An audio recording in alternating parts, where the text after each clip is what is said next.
A toy gun. 2 seconds. A boy's life is over. Tamir Rice was only 12, playing in a park when police pulled up and shot him before he could even speak. They said they thought it was real, but what they really saw was something more dangerous, in America, than any toy. A young black boy. Subscribe to Justice Tales, hit like, and tell me, what city are you watching from? Could this happen there? Drop your city in the comments and your story might be next. It was a chilly afternoon in Cleveland, Ohio, on November 22, 2014. Snow clung to the edges of the pavement, and the park was nearly empty except for a young boy named Tamir Rice. At just 12 years old, Tamir loved video games, pizza rolls, and making his friends laugh. That day, he was playing near a gazebo, holding an airsoft pellet gun, the kind millions of kids use, painted black to look. More realistic. Across the street, someone dialed 911. They told the dispatcher it was probably a juvenile, probably with a fake gun. But those words didn't reach the officers racing toward the park. For Tamir, it was just another Saturday. For the men in the cruiser speeding toward him, it was a perceived threat. That gap, between perception and reality, would cost him everything. Officers Timothy Lohman and Frank Garmbach drove into the park. The cruiser didn't stop at a distance to assess. Instead, it rolled right up to the gazebo. In those moments, Tamir didn't run. He didn't point the toy gun at them. Surveillance footage later showed him simply standing there, but in less. Then 2 seconds after the car came to a halt, Officer Lohman fired.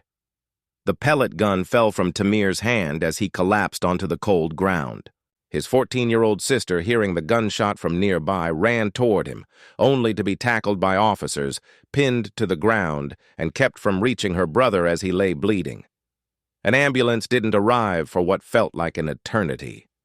When it finally did, Tamir was rushed to the hospital, but the damage was irreversible. By the next day, his heart had stopped for good. News of the shooting spread quickly. People asked, why no warning?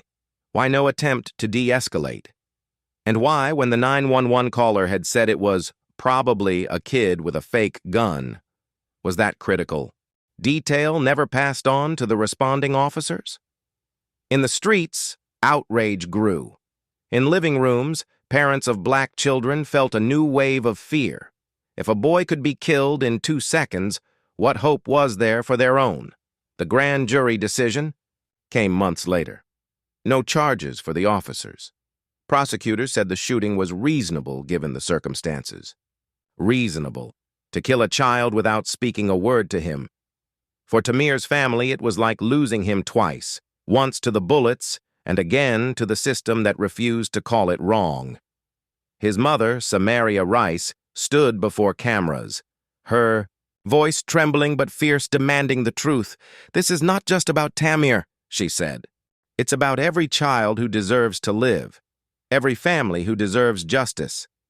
But in Cleveland, justice seemed as distant as the summer he would never see again. Tamir's name joined a growing list: Michael Brown, Eric Garner, Sandra Bland. His story became a rallying cry in the Black Lives Matter movement, a tragic example of how quickly implicit bias and fear can turn deadly. Lawsuits followed, protests surged, and debates over police reform filled city halls. The Rice family eventually received a settlement, but no admission of wrongdoing. Tamir Rice turned her grief into advocacy, fighting so no other parent would have to bury their child under similar circumstances. Tamir's empty seat at the dinner table became a symbol, a reminder that justice delayed is justice denied. And for many, the question lingered. If America could take 2 seconds to kill a child, how many years would it take to change? 2 seconds, that's all it took to erase 12 years of laughter, dreams, and potential. Tamir Rice's story isn't just about a single moment in a Cleveland park. It's about the countless moments before and after, the millions of children who still aren't safe from prejudice. Could your city be next? Could your neighborhood park be the next scene of tragedy? Subscribe to Justice Tales, hit the like button, and drop your city in the comments, because your story might be the one America needs to hear next.